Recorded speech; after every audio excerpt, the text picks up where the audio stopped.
I'm at my friend Chuck's house in town, and we're checking out his apple tree for the third time. The first year we took this, it was just a sucker growing up where an old apple tree had fallen over and died. And we took that and we grafted on 5 different varieties of apples, one for each main branch here, and one for the top.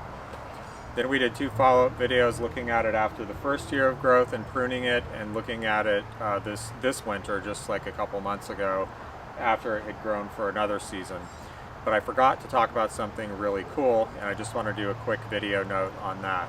And that is that when these had grown for 1 year, these main branches had grown back out, I picked where I wanted side branches to grow off, and I notched the buds. I picked out buds and I notched them and forced them to grow in certain places. All of those places where I notched a bud grew a bud, just like I wanted. For instance, this is one of them here, this is one of them here, this is one of them here. Same thing on this branch. I notched this one, I notched that one. And if you look at this, these are the only branches that grew out on this shoot. If I hadn't notched those, then this would all be just these little studs right here, which are fruiting, like fruiting spurs. The normal approach to that would be to head back. This just seems so primitive, but the old style is to just head it back, and then that forces some of the shoots to grow out, and you let it grow, and then you do that again, and you kind of choose them that way.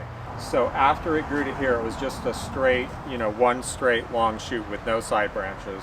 I went along and I picked out several places where I wanted it to grow branch to the side. This is one of them right here, and this little one is one here.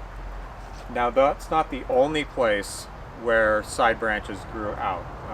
We have this one grew out, this one, I didn't notch those. But every place that I did notch one, it grew out. So I was able to leave this its full length without having to head it back at all and get exactly the framework that I want.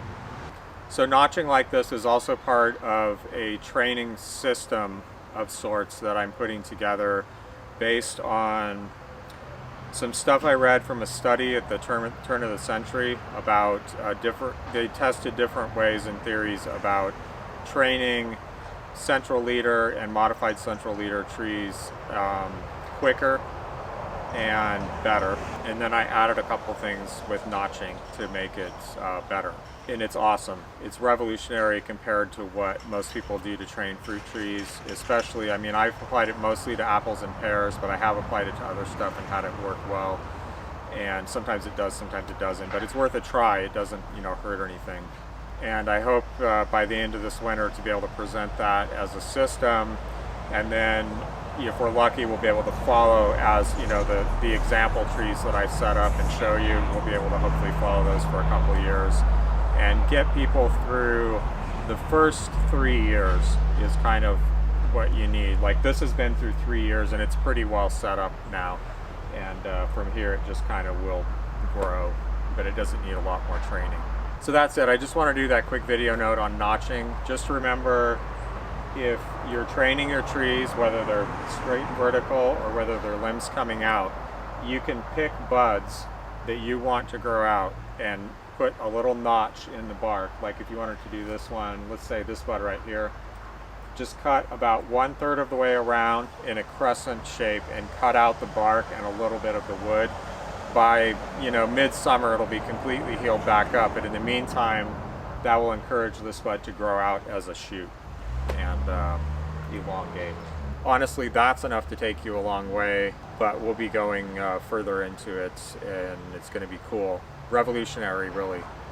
Okay, bye.